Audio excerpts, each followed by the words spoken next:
Like my intro? What's up, kids? Remember about a year ago, we are going to do some Proverbs. What happened to that? So here we're back, webcam style. It's the way we're going to do it.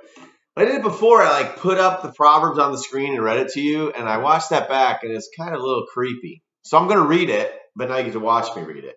And then I'm going to respond to it, and this isn't planned. I've read this probably multiple times before because it's Proverbs, so I've read the book, I don't know, probably 10, 15 times. But each chapter, there's so much to say. Why not just say it? I don't know what I'm going to say yet because I haven't read it yet in the last, several months. But here we go. Proverbs 5. You in? So the idea is you're supposed to read along or you've already read it. And if you've already read it and you don't want to watch me read it, you can just skip ahead to where I say something about it. Or you can just not even watch the video altogether. Free country.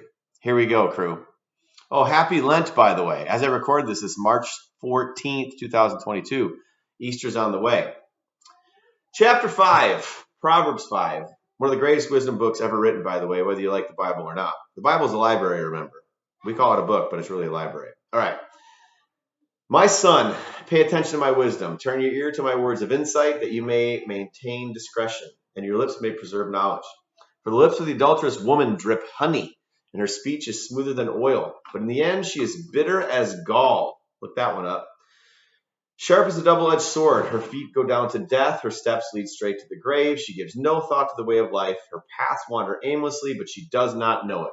Sounds like a charmer. Now then, my sons, listen to me. Do not turn aside from what I say. Keep to a path far from her. Do not go near the door of her house, lest you lose your honor to others and your dignity to one who is cruel. Lest strangers feast on your wealth and your toil enrich the house of another. I think I'm going to use the word lest in a sentence tomorrow. Lest you don't make my sandwich. At the end of your life, you will groan. When your flesh and body are spent, you will say, how I hated discipline. How my heart spurned correction. I would not obey my teachers or turn my ear to my instructors. And I was soon in serious trouble in the assembly of God's people. Drink water from your own cistern, running water from your own well.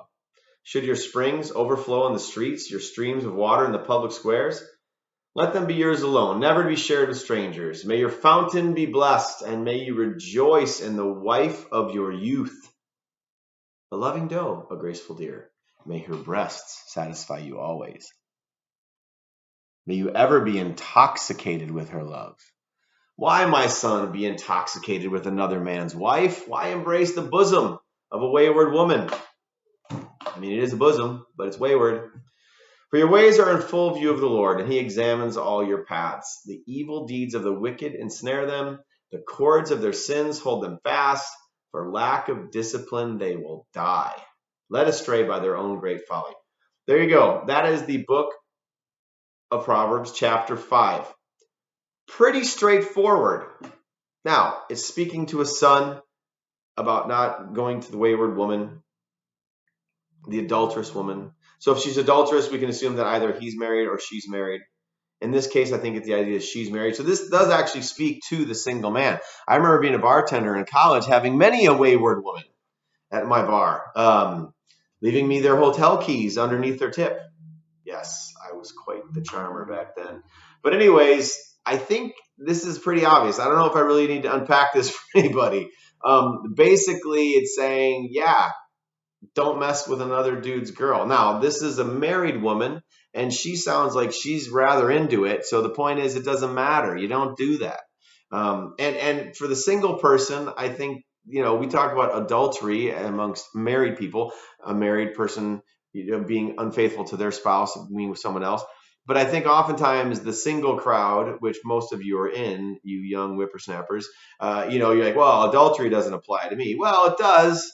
And this, I think, is a huge one. It doesn't matter whether you're married or not.